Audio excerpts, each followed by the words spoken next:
사랑하는 성도 여러분, 오늘도 주님의 은혜 안에 살아가고 계신 줄 믿습니다. 이제 본격적인 여름 느낌이 들죠. 6월 중순이니까 또 굉장히 따뜻한 느낌도 들 거고, 특별히 이번 주간은 이렇게 우리 교회의 심령 부흥성회도 진행되고 있는 주간이기 때문에 우리 성도님들이 새벽으로 밤으로 나오셔서 은혜 받고, 낮에는 이 성경 공부로 은혜 받는 그런 복된 시간 갖게 되기 바랍니다. 오늘은 열왕기하 18장, 19장에 걸쳐 있는 히스기야 임금 시절에 히스기야의 신앙 자세와 또 그가 위기와 고난 앞에서 기도로 하나님께 나아가는 그런 신앙 자세를 우리가 옆에서 이렇게 말씀으로 읽으면서 우리의 신앙에 도움을 얻는 그런 시간을 갖게 되기를 바랍니다. 우리 모두 마음에 이제 그런 생각을 가지시고 말씀을 좀 듣는 시간 갖게 되기 바랍니다. 우리가 지난 주간에 열왕기하 17장에서 북쪽 이스라엘이 아수르 백성에 의하여 점령당하고 아수르 왕이 사마리아를 차지하게 됐고, 또 사마리아 일대에 다른 지역에서 살던 사람들을 옮겨다가 그 땅에 정착하도록 이주를 시킨 이야기를 들었고, 그리고 그곳에 살던 이스라엘 백성들은 또 다른 지역으로 데리고 가서 바벨론 지역에 살게 했다는 것을 우리가 읽었어요. 그리고 그 땅에 이주해 오게 된 이방인들이 이스라엘 하나님 여호와를 섬기는 법을 몰라서 저들이 마침내 큰 재앙을 당하게 되고 죽임을 당하는 일이 벌어지자, 범죄함이 있게 되자 저들이 호소해서 아수르 왕에게 우리로 하여금 이 땅의 신을 섬기는 법을 가르쳐 줄 수 있도록 그런 제사장을 찾아서 보내달라고, 그래서 이 땅의 신의 법을 알게 해달라고 하는 그런 요청을 했었어요. 자, 여기서 우리가 지난주에 생각한 것 가운데 이스라엘 백성이 떠난 자리에 이스라엘 백성이 아닌 이방 백성들이 찾아와서 옮겨져 와서 살게 될 때에 저들이 현장에서의 적응을 하고자 애쓰고 있는 모습이 나오는데, 저들은 인간적인 수단과 방법을 통해서 살아남기 위한 생존을 위한 노력 외에 이 땅의 신, 곧 이스라엘 그 땅에 하나님을 섬기는 법을 알지 못해서 그만 하나님께 재앙을 당한다, 이렇게 판단을 하고 저들이 그 신앙적인 자세를 갖기를 원했다는 걸 알 수 있어요. 그래서 사마리아로 이제 사로잡혀서 이렇게 왔던 사람들, 그 사람들을 가르칠 그런 제사장을 한 사람을 택해서 보내서 베델이라는 곳에 머물러 살면서 백성들에게 어떻게 여호와 하나님을 섬기는 것이 마땅한지를 가르쳤다는 거예요. 그래서 그들로 하여금 여호와 하나님을 경외하도록 했다라고 하는 이야기를 알 수 있어요. 하나님을 섬기지 못했던 사람들이 하나님의 백성의 땅에 이주되어서 하나님의 백성을 가르치는 제사장을 통해서 하나님의 법도와 하나님을 섬기는 법을 배우게 된다라는 거 참 신기하지 않습니까? 그죠? 이게 어떻게 보면 그 사람들에게 있어서는 자기들 스스로가 개종하는 거예요. 그 땅, 이스라엘 땅으로 강제로 이주되어 온 백성임에도 불구하고 그 땅에 어떤 하나님을 섬기는 법을 알게 되는, 알기를 원하는 이런 모습으로 다가갔다는 자체가 굉장히 뭐랄까요, 좋은 현상이죠. 나중에 이들이 사마리아인이 되는데, 나중에 이들이 이제 사마리아인이 되어서 나름대로 하나님을 섬기는 백성으로서 그들 나름대로 성경을 가지고 살게 돼요. 이 다음에 이제 몇백 년 후에 남쪽 나라도 이제 망하게 되고 바벨론으로 포로로 끌려갔을 때에 남쪽 나라 예루살렘 중심에 있었던 사람들이 품고 가지고 간 성경이 있고 이 사마리아 사람들이 사용하는 성경이 있는 거예요. 왜냐하면 거기에서도 여호와 하나님을 섬기면서 율법과 계명을 가르치고 섬겼던 것이기 때문에 그래요. 그래서 저들이 같은 하나님을 섬기는데 이제 사마리아 사람들은 그 땅에서 머물러서 살면서 하나님을 섬기게 되고 바벨론으로 포로로 끌려간 사람들은 바벨론에서 하나님의 말씀을 상고하고 회당이라는 곳을 지어서 그곳에 모여서 하나님 말씀을 나누는 그런 시대가 이제 나중에 와요. 그 나중에 이제 이들이 다시 또 한 땅에서 만날 때 그래서 이제 신앙적인 약간의 변질과 또 정통성 유무에 대해서 서로 갈등하게 되는 그런 역사가 이제 오게 됩니다. 자, 오늘은 하나님 뜻에 의하여 새롭게 이제 남쪽 유다 나라를 이끌어가는 임금이 등장하는데 바로 히스기야, 우리가 잘 아는 히스기야 임금이 이제 열왕기하 18장에서 등장합니다. 히스기야에 대해서 또 알려면은 우리는 성경 이사야서를 또 함께 찾아서 읽어야 돼요. 이사야 38장 그 이하의 이야기들을 함께 읽으면 이 당시에 활동했던 예언자가 이사야입니다. 그런 면에서 생각하면은 히스기야가 어떻게 하나님을 잘 섬기고 하나님 보시기에 얼마나 정직하고 또 얼마나 신앙 충만했는지 성경은 아주 잘 드러내주고 있습니다. 자, 그런 면에서 오늘 우리가 유다 왕 히스기야에 대한 이야기를 공부를 하는데 참고로 우리는 성경에 나오는 임금들의 등장은 바로 선대 임금이 죽거나 하야 할 때에 임금으로 등극을 합니다.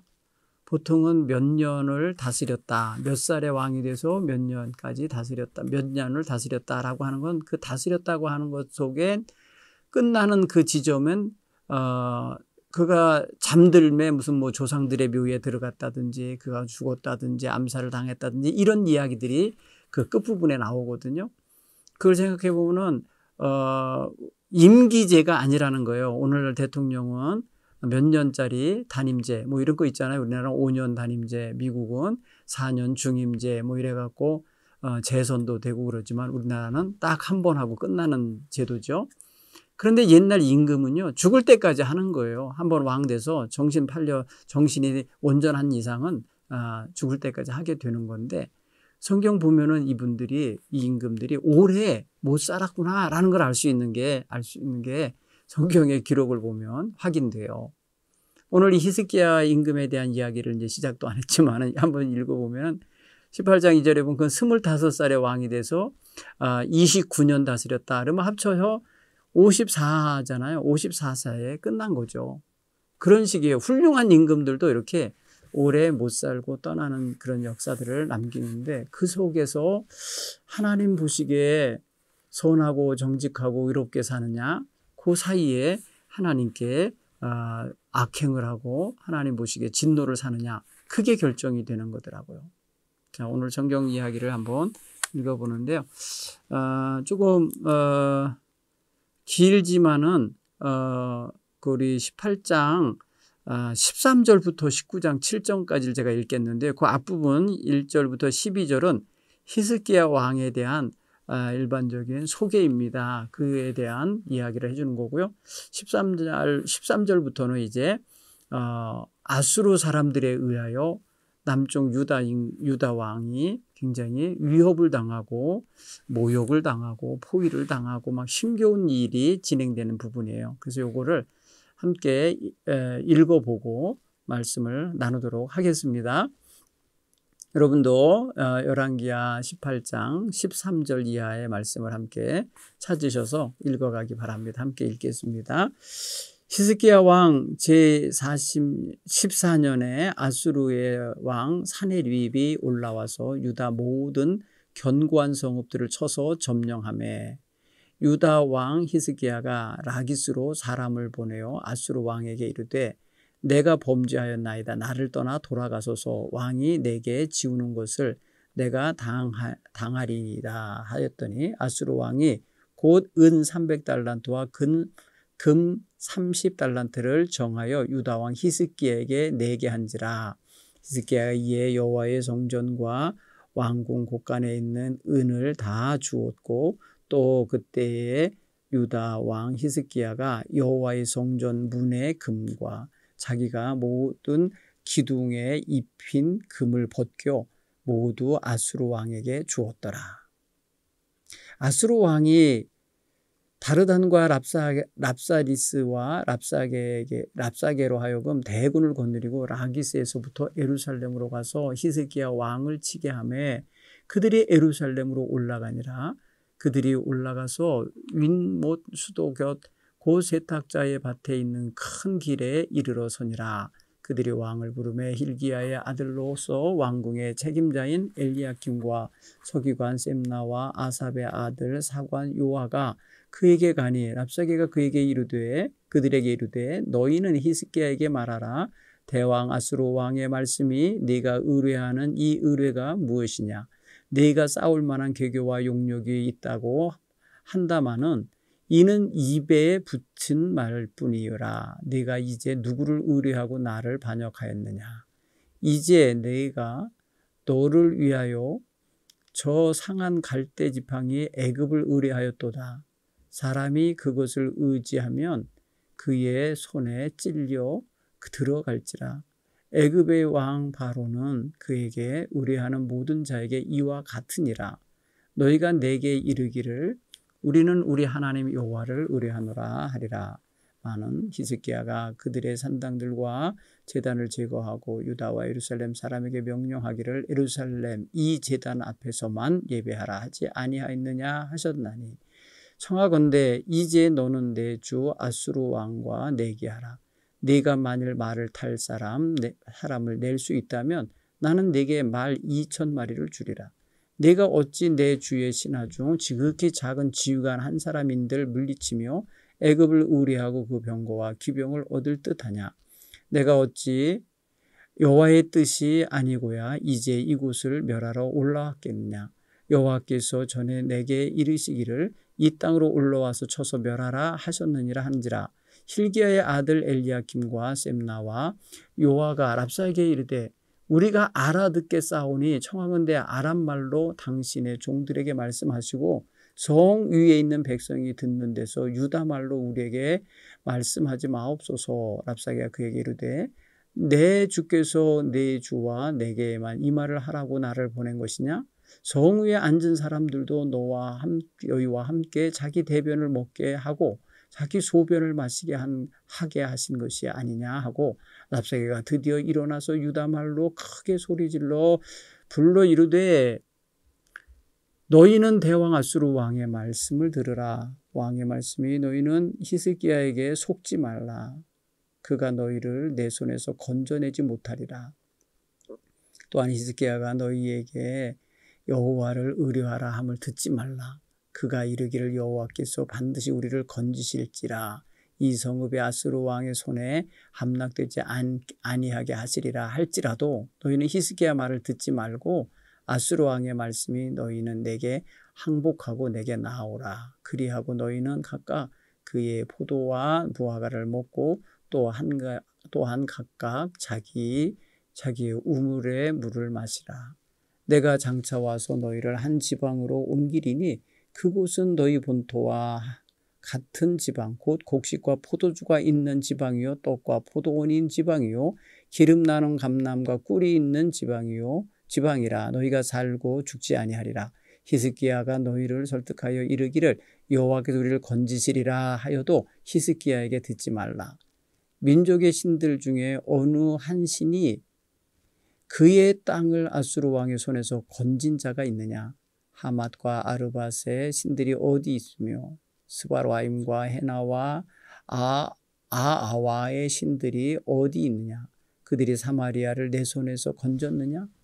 민족의 모든 신들 중에 누가 그 땅을 내 손에서 건졌기에 여호와가 예루살렘을 내 손에서 건지겠느냐 하셨느니라. 그러나 백성이 잠잠하고 한마디도 그에게 대답하지 아니하니 이는 왕이 명령하여 대답하지 말라 하였습니다.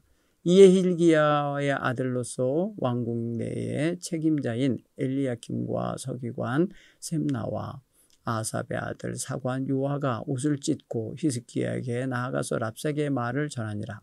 히스기야 왕이 듣고 그 옷을 찢고 굵은 배를 두르고 여호와의 전에 들어가서 왕궁의 책임자인 엘리야김과 서기관 셈나와 제사장 중 장로들에게 굵은 배를 둘러서 아모스의 아들 선지자 이사야에게 보내매 그들이 이사야에게 이르되 히스기야의 말씀이 오늘은 환난과 징벌과 모욕의 날이라 아이를 낳을 때가 되었으나 해산할 힘이 없도다. 랍사게가 그의 주 아수르 왕의 보냄을 받고 와서 살아계신 하나님을 비방하였으니 당신의 하나님 여호와께서 혹시 그 말을 들으셨을지라. 당신의 하나님 여호와께서 그 말을 들으신 말 때문에 꾸짖으실 듯하니 당신은 이 남아있는 자들을 위하여 기도하소서 하더이다 하니라. 이와 같이 히스기야 왕의 신복이 이사야에게 나아가니 이사야가 그들에게 이르되 너희는 너희 주에게 이렇게 말하라. 여호와의 말씀이 너는 아수르 왕의 신복에게 들은 바 나를 모욕하는 말 때문에 두려워하지 말라.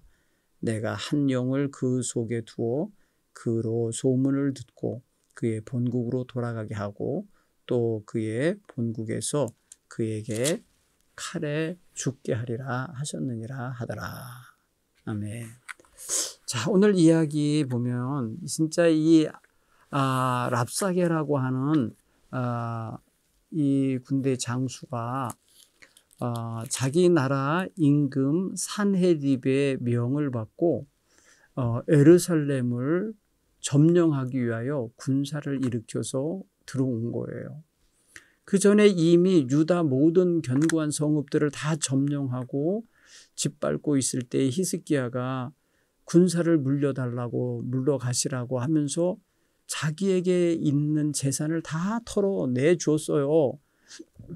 그리고 아수르 왕이 히스기야 왕에게 부과시킨 그 조공, 그러니까 은 300달란트, 금 30달란트, 어마어마한 돈을 은 보화를 가져갈 거니까 준비하라고 다 내놓으라고 이렇게 했어요. 그래갖고 히스기야가 이거를 장만하려니까 하나님의 성전 곳간도 다 비워야 됐고 왕의 곳간도 비워야 됐고 또 그래도 모자라니까 성전 벽에 붙어 있는 금도 다 벗겨야 됐고 그리고 성전 기둥에 입혔던 금도 다 끌고서 벗겨서 무게를 맞춰서 아수르 왕에게 준 거예요. 자, 그러면 좀 만족하고 돌아가야 되잖아요. 그러질 않고 군대 사령관을 보내서 3명의 부대 장수들을 보내서 예루살렘을 포위했어요. 예루살렘을 와서 그냥 딱 둘러치고는 와가지고 백성들 듣는 앞에서 왕도 모욕하고 백성도 모욕하고 이스라엘의 하나님도 모욕하는 말을 짓거린 거예요. 그때의 왕의 신하들이 가갖고 제발 우리가 알아들을 수 있는 말로 하지 말고 니네 말 아람 말로 해달라. 우리 백성들이 듣지 않게 해달라 했더니 그들이 더 의기양양해서 말하는 거 아니에요. 우리 왕이 나를 보내서 이런 말을 할 때는 니네 몇 명만 들으라고 보낸 게 아니다. 이 백성 전체에게 듣게 할 거고 이 전체가 똥 먹고 오줌 마시면서 지내야만 할 거다. 포위를 당했으니까 뭐 오도 가도 못하고 상업도 못하고 먹을 거 공급도 못하니까 이렇게 될 거라고 하는 아주 모욕적인 말을 한 거예요. 그리고 말합니다. 지금 우리 왕의 손에서 어떤 신이 그 백성을 구해냈더냐. 지금까지 우리 왕이 쳐들어간 데는 다 전멸당했다 이 소리예요. 그러니까 너희 나라도 마찬가지다. 너희 하나님 여호와가 너희를 건져낸다고 그런 말 믿지 마. 니네 임금이 하는 말 믿지 말고 항복해. 그러면 너희들 포도와 무화과가 넘쳐나게 먹게 할 거고 너희들을 자기 그 우물물 먹게 하겠다. 그리고 다른 데로 내가 옮겨줄 테니까 너희 본토와 아주 똑같은 땅이다. 거기 가면은 곡식도 포도주도 많은 땅이다. 떡과 곡식도 많고 얼마든지 풍요롭게 살 수 있는 데다. 죽지 않아. 내가 너희들 글로 옮길게. 이러면서 백성들을 회유하는 거예요. 항복하도록. 그런데 백성들은 왕인 히스기야에게 너희들 아무 말도 하지 마라. 반응하지 말라고 명령을 내린 거예요. 그랬더니 백성들은 누구 한 사람 그 소리 듣고 부하내동하지 않았어요. 백성들은 잠잠하고 한마디 말도 대답하지 않았다는 거예요. 왜냐하면 왕명을 따르고 있는 거예요. 그리고 신하들이 그 소리 듣고 왕에게 가서 이제 이러이러한 모욕적인 말을 했습니다 했더니 왕이 듣고 옷을 찢으며 여호와 하나님의 성전으로 들어가서 하나님께 기도하게 되고 또 자기는 기도하러 들어가면서 또 신하들을 하나님의 선지자인 이사야에게 보냈어요. 하나님의 백성들을 모욕하는 말, 하나님의 백성을 이끌어가는 왕을 모욕하는 거, 백성과 왕 사이를 이간질하는 거, 그리고 그들을 지켜주고 보호하시는 여호와 하나님을 모욕하는 거, 이 모든 말을 다 들었잖아요. 이거를 하나님께서도 들으셨을 것 같으니 뭔가 말씀하실 것 같아요. 그러니까 하나님의 종인 이사야에게 가서 이 사실을 알으면서 가서 기도하라고, 이 남아있는 백성들을 위해서 기도해달라고 부탁하라고 중보기도를 부탁하러 신하들을 보냈어요. 그랬더니 이사야가 말하는 거예요. 너희는 너희의 주, 그러니까 임금에게 가서 말해라. 여호와의 말씀이 너는 아수르 왕이 그 신복에게 들은 바 나를 모욕하는 말 때문에 두려워하지 말라. 자, 하나님 들으셨다는 거예요. 내가 한 영을 그 속에 보내서 두게 하고 그로 하여금 자기 본국에서 하나의 소문이 들어와서 그곳에서 반란이 일어났다더라. 뭐 이렇게 왕이 꼭 그리로 돌아가야만 할 소문을 듣게 할 거예요. 그 본국으로 돌아가면 그 본국에 가서 칼에 맞아 죽게 하겠다. 그러니까 하나님 손으로 해결하시겠다. 이렇게 말씀을 하신 거예요. 실제로 그들이 머지않아서 예루살렘 포위를 풀고 라기스를 거쳐서 아수르 본토 땅으로 가게 돼요. 그리고 거기 가면서 그가 아수르 왕이 이제 림나라는 곳과 림나라는 데서 싸움을 하고 있다가 실제로 아수르 왕이 아프리카, 그러니까 애굽의 구스왕 디르하가가 당신과 싸우려고 나오고 있습니다. 이렇게 하자 그가 뭐랄까요, 이제 아수르 왕이 그리로 가야만 하는 거예요. 그리고 다시 또 히스기야 왕에게 전령을 보냈어요. 너희는 유다 왕 히스기야에게 이같이 말하라. 이르기를 네가 믿는 네 하나님이 예루살렘을 아수르 왕의 손에 넘기지 아니하겠다 하는 말에 속지 말라. 아수르 여러 왕이 여러 나라에 행한 바 진멸한 일을 네가 들었나니 네가 어찌 구원을 얻겠냐 하면서 계속해서 히스기야 왕을 뭐랄까요, 위협하고 있는 그런 모습이에요. 그때 히스기야 손에 사신들이 가지고 온 편지가 있었어요. 그 편지를 받아보고 히스기야는 다시 여호와의 성전에 올라가서 그 편지를 여호와 하나님 앞에 펴놓고 기도합니다. 하나님 보십시오. 여호와 하나님 당신은 천하 만국에 홀로 계신 하나님이고 천지 주관자이시고 창조자이신데 귀를 기울여서 이 말을 들어보십시오. 눈을 떠서 보십시오. 이 사네립이라는 자가 살아계신 하나님을 비방하러 보낸 이 편지를 보십시오. 이 말을 들어보십시오. 예, 여호와여, 아수르의 여러 왕이 과연 여러 민족과 그들의 땅을 다 황폐하게 하고 그들의 신을 다 불에 던져 싸운데 그것들은 신도 아니지 않습니까? 사람의 손으로 만든 것이요 나무요 돌뿐이 아닙니까? 우리 하나님 여호와여, 이제 우리를 그 손에서 구원해 주십시오. 그리하시면 천하만국이 주 여호와 하나님이 참 하나님이신 줄을, 홀로 하나님이신 줄을 알게 될 겁니다. 이러면서 하나님의 명예가 걸린 전쟁이라는 것을 하나님께 강력히 기도로 아뢰입니다. 자, 여기서 우리 히스기야의 자세를 보세요. 온갖 모욕의 말, 항복을 여기 종용하는 말, 백성들과 왕 사이를 이간질하는 말, 그리고 하나님을 없은 여기며 모욕하는 말, 이 모든 말을 듣고 그가 보인 반응은 옷을 찢으며 통탄해하며 하나님께 가지고 나아간다는 거예요. 사실 이거는 고도의 전쟁할 때의 고도의 전략인데 뭐냐면 심리전이죠. 적들이 강력한 군대를 갖고 온 것도 심리적으로 위축될 판에 그 입에서 거칠기가 한이 없고 자기의 임금을 아주 그냥 깔아내리면서 무시하는 말을 함부로 하고 백성들이 다 굶어 죽게 될 거라든지 똥오줌을 먹어야만 생존할 거라고 하는 이런 식의 말은 심리전 중에 아주 고도의 심리전이죠. 그런데 이런 심리전에 히스기야는 말려들지 않고 백성들도 말려들지 않아요. 그런 걸 생각해 보면은 이 당시에 임금이 누구냐, 어떤 자세를 가지냐, 이거에 굉장히 중요한 거야. 아하스 같은 히스기야 아버지 같은 사람은 뭐 금방 득달같이 달려가서 발 앞에 무릎을 꿇었을 거예요. 그죠? 벌벌 떨면서 막 그랬을 판인데 히스기야는 하나님께 갑니다. 이게 달라요. 그 아버지 아하스는 아람 군대가 쳐들어왔을 때 저 아수르 왕에게 가서 원병을 청하고 도움을 청한 것 때문에 이사야 선지자에게 꾸지람을 받았거든요.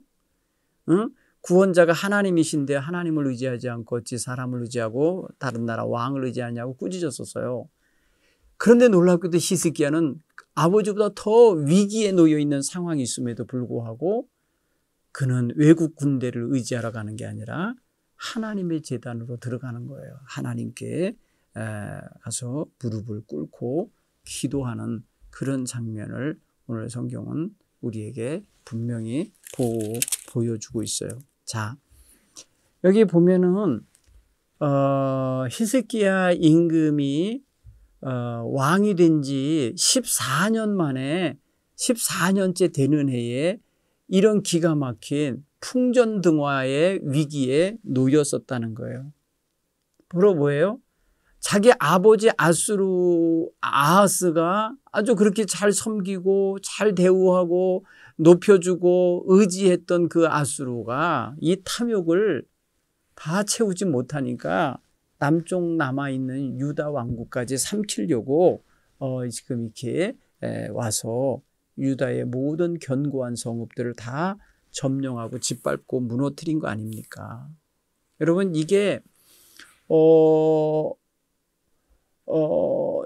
히스기야가 14년 왕 된 지 14년 때는 예수님이 탄생하기 한 700년 전이에요. 참 먼 때죠. 700년 전인데 이때 아수르라고 하는 나라가 이미 북쪽 10지파를 다 멸망시켜 놓은 지 20년이 지난 때라고요. 그러니까 북쪽은 이미 자기 이스라엘 백성이 없는 때예요. 왜? 딴 데로 다 끌려갔거든요. 그리고 거기는 딴 데서 이주시켜온 이민족이 살고 있는 때예요. 그러니까 전혀 도움이 안 돼요.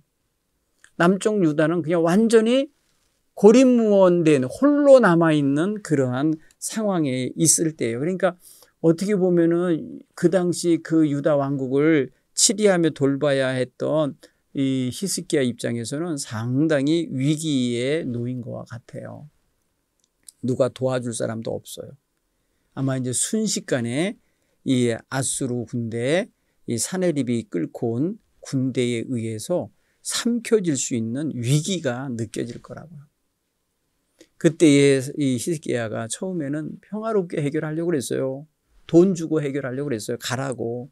보통 이 도적질 같은 심보를, 도적질하고 원하는 심보를 가지고 힘 있는 나라가 힘 없는 나라를 쳐들어와서 그 나라를 삼켜버리는 거잖아요.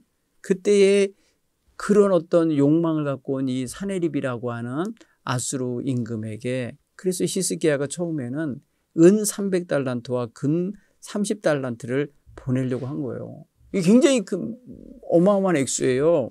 지금으로 따지면요, 이 무게로, 자, 세겔이니 뭐 달란트가 다 무게 단위인데, 그게 지금의 어떤 킬로그램 단위로 말하면 은이 약 거의 23,700kg, 23,700kg이면 얼마나 많은 거예요. 그렇죠? 예, 그러니까 23톤이 넘는 거예요. 24톤 가까운 어마어마한 덩어리예요. 은덩어리.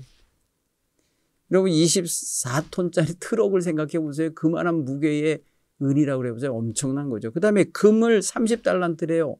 금은 30달란트면 이게 얼마냐면요, 2,370kg 정도예요. 2,370kg. 그러면 2,400kg다 그러면은 2.4톤짜리 커다란 트럭 있잖아요. 그런 트럭 무게만큼의 금이에요. 어마어마한 돈을 준 거예요. 그런데도 배부르지 않으니까, 그런데도 예루살렘을 포위하려고 온 거예요. 왜? 예루살렘에서 그 어마어마한 돈이 왔거든요. 왕궁에서 나왔어요. 하나님 성전 금고에서 창고에서 나왔어요. 성전 벽에서, 문짝에서, 기둥에서 긁어서 온 금이 어마어마한 걸 보고, 야, 저 성에 가면 더 있나 보다 해갖고 아마도 그 성을 아주 통째로 먹을 작정이었던 것 같아요. 그 히스기야 왕을 죽이고 그 땅을 완전히 뺏으려고 아예 작정을 한 것 같아요. 이렇게 어마어마한 돈을 먹고도 그는 돌아가지 않고 있었던 거예요. 자, 그리고 난 다음에 18장 25절에 보면 어떤 일이 벌어지냐 보면은, 자기들이 와서 예루살렘을 포위하고 삼키려고 하는 건 여호와의 뜻이라는 거예요. 이게 참 적반하장이죠.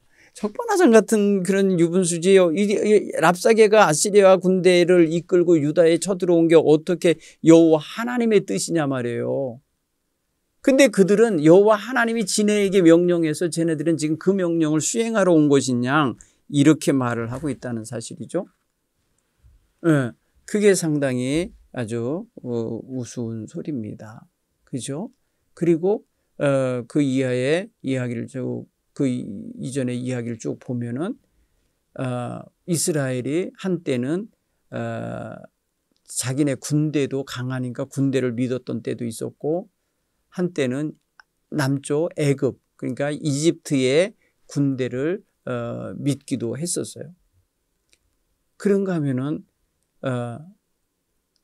초반에는 아수르라고 하는 자기네들도 믿었었어요. 그런데 믿은 자에게 지금 배신을 당하는 거고 공격을 당하는 입장인 거예요. 근데 그들은 그 조롱거리 속에 무엇까지 집어넣냐면, 너희가 여호와를 믿어? 여호와가 너희를 구원해 줄 거라고 믿어? 그럴 리 없어. 여호와가 우리를 보내서 온 거야. 뭐 이런 식으로 말을 하니까 상당히 기분 나쁜 모욕이죠, 이게. 그렇죠? 그러니까 이스라엘 백성 입장에서는 자기네 군대도 약해. 저 남쪽 애굽에서도 도와줄 수 힘이 없어. 거기다 대고 와갖고 조롱하기를 여호와 하나님도 너희를 구해줄 수 없어. 막 이렇게 말을 하니까 상당히 심리적으로 위축되는 상황에 몰리게 됐어요.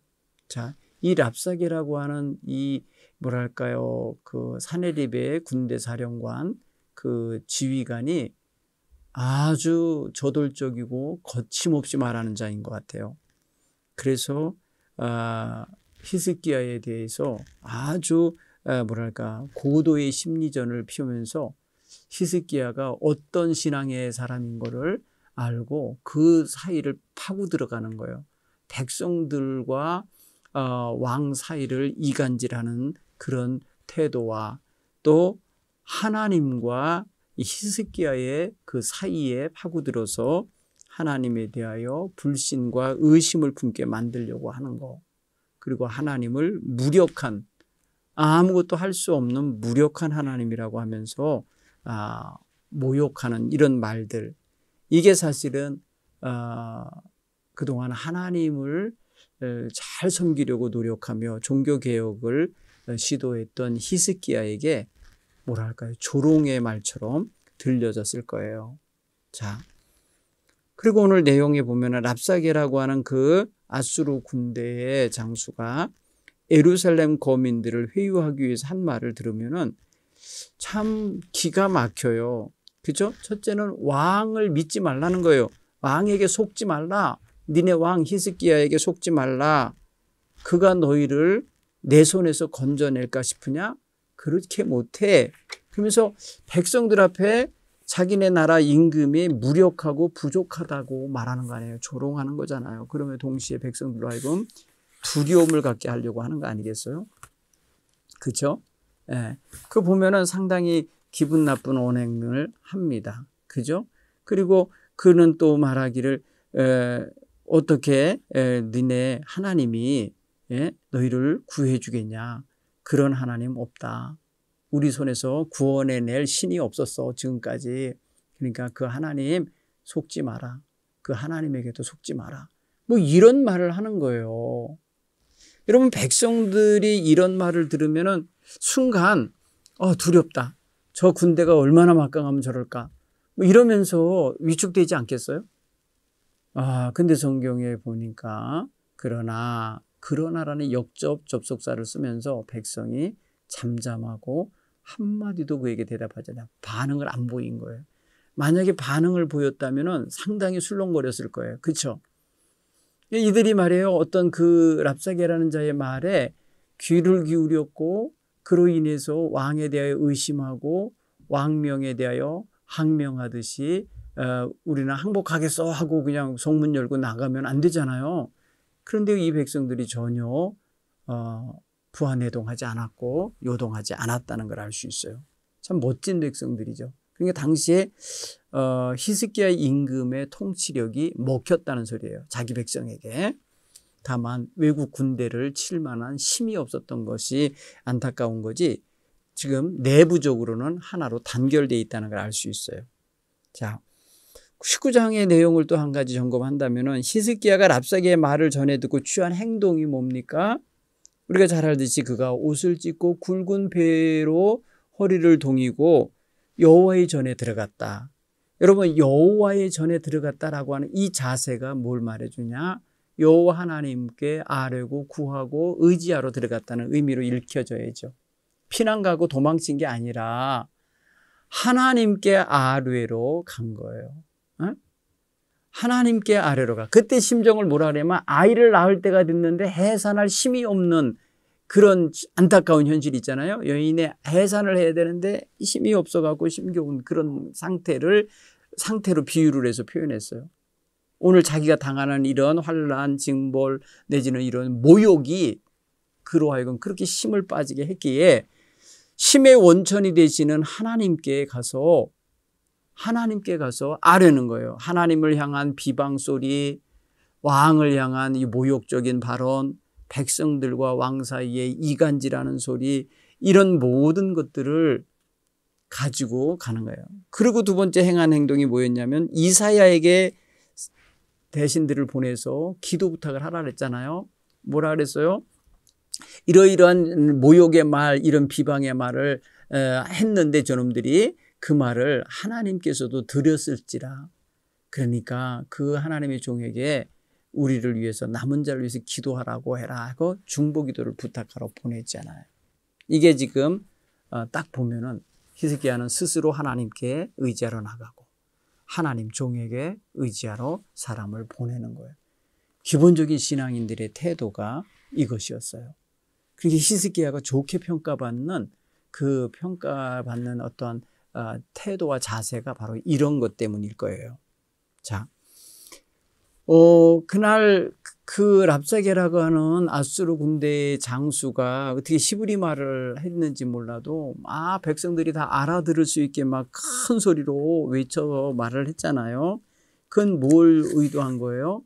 백성들이 다 알아듣고 동요하기를 원했던 거죠. 그런데 백성들이 왕명을 아주 견고하게 여기고 지켰단 말이죠. 아무도 대답하는 이 없이 거기에 뭐랄까요? 부하내동하지 않았다라는 것을 우리가 18장 36절에서 읽었잖아요. 자, 히스기야 신복들에게 이사야가 전해준 말을 보면 굉장히 희망적이고 믿음의 사람들이 아멘 하고 받아야만 할 말씀이죠. 그죠? 뭐라고 그랬어요? 두려워하지 말라는 말을 들어요. 두려워하지 말라. 네가 그런 말을 들었다고 해서 그냥 당황하고 있는가 본데, 두려워하는가 본데, 여호와의 말씀이 너는 아수르 왕의 신복들에게 들은 바 나를 모욕하는 말 때문에 두려워하지 말라. 그렇죠? 누구누구에게로부터 들은 말 때문에 두려웠던 거 아니에요. 물론 눈에 보이는 막강한 군사들도 와 있지만은 천하무적이라고 말이야. 가는 데마다 전쟁에서 다 이겼다고 자랑하는 놈들도 와 있잖아요. 그런데 무엇보다도 더 이 왕궁에서 왕이 전달받은 거는 그들이 떠들어댄 소리, 그 막 외쳐댄 소리, 막 이렇게 위협하고 심리전을 펼쳤던 소리를 들었거든요. 그래서 두려움이 있었던 게 분명해요.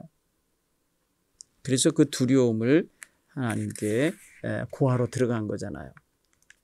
또 이사야는 이 사네립이라고 하는 이 아수르 왕을 제 나라로 돌아가게 할 거고, 돌아가서는 칼에 죽게 될 거다라고 하는 예언의 말씀을 전해줍니다. 여호와 하나님을 두려워할 줄 모른 채 함부로 말했던 자, 기고만장했던 자, 뭘 믿고 그렇게 떠들었는지 지멋대로 하려고 했지만은 결국에는 그 교만은 꺾이게 되는 거예요.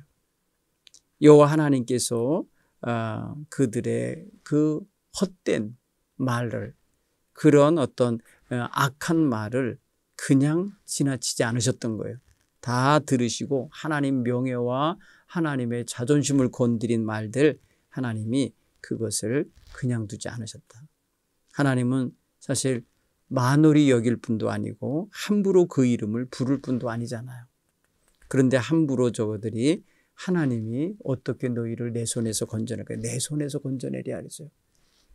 여러분, 하나님은 천지주관하시는 하나님이 역사주관자 하나님 아니십니까? 뭐 사내립 정도는 얼마든지 하나님이 다룰 수 있는 자 아니에요. 오늘 하나님은 그로 하여금 본국에 돌아가 칼에 맞아 죽게 하겠다고 하는 아주 비참한 종말을 예언하십니다. 이 예언의 말씀은 그들에게 전해지지는 않아요. 그죠? 지금 하나님의 백성에게만 전달되고 임금에게 전달되어서 두려워하지 말라는 말로 하시는 거예요. 자, 한번 여러분 오늘 이 말씀을 읽으시면서 느끼신 게 있으실 거예요. 그죠? 우리에게 그냥 무자비하게 함부로 말하는 자들이 아무리 떠든다 하여도, 세상에 아무리 그들 그리스도인을 욕하고 침뱉고 모욕을 한다 해도 하나님이 들으신 야상 하나님이 그냥 두시지 않을 거라고 하는 것을, 이 이야기를 가지고 여러분들이 위로를 삼으시고 두려워할 필요가 없다는 것을 생각하시기 바라요. 랍사게라고 하는 그 사네립의 장수, 사네립이 보낸 장수는 여호와가 히스기야에게 진노하셔서 지금 아수르 군대를 보내 유다를 지금 멸망시키라고 했다고 이렇게 거짓된 말로 심리전을 펼쳤잖아요. 하나님이 구해주지 않을 거라고 하나님을 모욕했잖아요. 자, 우리가 종종 누군가와 사이에 끼어들어서 이간질하거나 망언으로 모욕을 하는 경우에 혼란하기도 하고 속상하기도 하고 분노할 수도 있어요. 그럴 때 어떻게 그런 데서 빠져나오시고 그런 것에서 벗어나십니까? 특히 두려움을 주면서 막 위협할 때 말이에요. 오늘 그런 모습을 보면은 우리도 사실 시기와 질투의 대상이 되는 경우도 있어요. 어떤 일에 성공했다든지 어떤 일에 있어서 다른 사람보다 더 나으면 그거 못마땅해서 아주 함부로 우리에게 모욕적인 말을 하는 자가 있을 수 있어요. 그런 거 두려워하지 마세요. 특히 이간질하거나 헛소문을 퍼뜨리거나 아니 땐 굴뚝에서 연기 나겠냐 하면서 시나리오를 써가면서 자기네들 마음대로 말하는 모함의 말이 있을 수 있어요. 종종 목회자들한테도 그런 이 웃기지 못한 이야기들이 들릴 때가 있는데, 여러분 그럴 때 상대방의 말에 의해서 휩쓸리면 당하게 돼 있고요. 거기에 역반응이 나타나게 돼 있어요. 내가 한 게 아니면 잠잠히 기다려 보면요, 저절로 무너지고 스스로 부끄러움을 당하고 꼬리를 감추게 됩니다. 그런 대로 인해서 상처는 될 수 있어요. 상처가 있어서 아플 수도 있고 인간에 대한 실망감도 느낄 수 있고 함부로 말하는 이들이 싫어질 수도 있고 외면하고 싶은 생각도 있을 수 있어요. 여기에 사탄이 또 틈탈 수 있어요. 그러니까 여러분, 우리는 좀 더 담대하고 크고 이런 자세가 필요합니다. 그래서 어려움이 있어도 하나님이 함께 하심을 믿고 하나님 손에 맡기시기 바랍니다. 옳고 그른 것은요, 하나님이 판단하시고 드러내실 거예요. 나를 두렵게 하고 나에게 화병이 돋을 만큼 속상하게 하고 막 공동체를 떠나게 만들고 뭐 이런 짓이 있어도 담대하게 자리를 지키면서 좌로나 우로나 치우치지 않는 마음가짐을 유지하시기 바랍니다. 하나님께 더 가까이 나아가며 기도하시고 두려움이나 원망의 마음을 다 그리스도의 보혈의 공로에 적시셔서 해소하시고 씻어내시기 바라요. 그리고 주님께 집중하면서 하나님 자녀로서 최선의 언행을 잃지 않게 되기를 바랍니다. 두 번째로 우리가 적용을 해본다면, 히스기야가 자기 나라가 위기에 처했을 때에 뭐 군사적인 동원을 한다든지 사람들을 모여서 참모회의를 해서 작전회의를 한다든지 이러질 않고 여호와의 성전에 들어가 기도했고 하나님의 종인 이사야에게 하나님께 도움의 기도를 해달라고 청원하는 모습을 보면서 무엇이 느껴집니까? 우리 자신이 풍전등화와 같은 그런 위기 상황에 놓일 때에 우리는 뭐랄까 당황해서 너무너무 막 놀래서 뭘 먼저 해야 될지 모르는 그런 모습을 보일 때가 있지 않겠어요? 여러분, 이럴 때에 우리는 먼저 주의 종들에게 알려서 중보기도를 받으시고요. 그리고 자기 자신이 담대하게 하나님의 도움을 청하는 자세를 갖고 기도의 자세를 잃지 않게 되기 바랍니다. 하나님이 그럴 때에 지혜를 주시고 도움의 손길도 주시고 또 문제를 보는 시각을 바꿔주시기도 해요. 그래서 문제가 아니라 이게 도리어 나에게 유리한 축복이 오는 그러한 벽을 뚫고 있는 것일 수도 있어요. 그러니까 지름길을 만들어 주시는 것일 수도 있어요. 문제가 없어지게 할 수도 있어요. 그러니까 모든 걸 생각해 볼 때 하나님의 역사는 사람들의 어떤 그런 지지고 볶고하는 소리들 그런 걸 통해서도 하나님은 얼마든지 하나님의 뜻을 이루실 수 있는 분이에요. 그렇죠? 랍사게가 아무리 이스라엘 백성과 왕 사이를 이간질하고 항복을 종용하고 믿음을 갖지 못하게 만들고 왕에게 순종하지 못하게 만들려고 작당을 해서 말을 했어도 전혀 누구 하나 흔들리지 않고 하나님의 은총을 받기까지 기다렸다는 걸 보면은 참 멋지지 않습니까? 여러분, 위기 앞에서 이러기가 쉽지 않거든요. 자, 오늘 우리가 어떤 상황에서든지 이렇게 흔들림 없는 자세를 가질 수 있도록 정말 하나님 앞에 자신의 인생의 풍전등화 상황을 제대로 아뢰고 문제 해결의 길을 찾아갈 수 있게 되기 바랍니다. 또 한 가지 더 우리가 이렇게 점검해야 될 거라고 한다면 뭐냐면, 적들은 우리에 대하여 아주 깊이 분석하고 파악하고 정보를 가져가고, 그래서 저 사람의 약점이 뭐다, 저 사람에게는 이런 말을 하면 무너질 거다 하면서 고도의 심리전을 펼칠 수 있어요. 주변 사람들을 막 충동질해서 선동하기도 해요. 여론을 아주 못되게 만들며 이끌려고 그래요. 텃세를 부리기도 해요. 웃기죠. 그런데 가만히 보세요. 하나님은 자기 백성이 정말 목자 없는 양같이 헤매게 만들지 않으세요. 하나님이 주관하시고 그들 마음 중심에서 흔들리지 않도록 이끌어 가세요. 그리고 믿음을 흐트러지지 않게 하시고 서로 간의 신뢰를 깨트리지 않도록 유지하게 만드신다고요. 여러분, 그런 면에 있어서 나를 넘어뜨리려고 하는 사탄의 계교를 잘 아셔야 돼요. 손자병법에 보면은 적을 알고 나를 알면 어떤 전쟁을 해도 반드시 우리가 지지 않는다. 그 다음에 100번을 싸워도 위태롭지 않다. 이런 말을 하거든요. 그런 걸 보면은 우리가 우리 자신을 먼저 잘 알아야 되고요. 우리의 약점을 이용해서 우리를 치려고 하는구나. 그럴 때 여러분, 약점을 강화시키는 계기가 되어야 돼요. 내가 이거 그냥 놔두고 계속 구멍으로 놔두면 이리로 그냥 한없이 사탄의 역사가 오겠구나. 이런 계기로 삼아서 얼른 막아야 돼요. 옛날도 여러분, 그래서 전쟁을 할 때에 적들이 틈타는 그런 얕은 성벽이나 약한 성문 앞에 더 보강하게 되고 더 군대를 배치하게 되고 더 경계를 철저하게 하게 되는 법이잖아요. 그런 걸 볼 수 있듯이 우리도 우리의 약한 점을 우리가 먼저 알아야 돼요.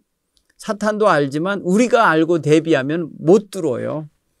우리의 연약함을 알면 그 연약함을 대신할 수 있는, 그 보충할 수 있는 하나님의 은혜와 돌보심을 거기에 덧입혀야죠. 그래서 여러분, 우리가 하나님의 은총을 덧입고 우리의 부족함을 틈타서 들어오려고 하는 사탄의 계교를 우리가 충분히 격퇴하고 막아낼 수 있는 이런 영적 자세가 늘 있기를 바랍니다. 특별히 이스라엘 백성들에게 히브리 말로 와갖고 막 떠들어대고 말이에요. 다 알아듣는 말로 모욕했을 때에 굉장히 힘들지 않았겠어요. 그렇죠?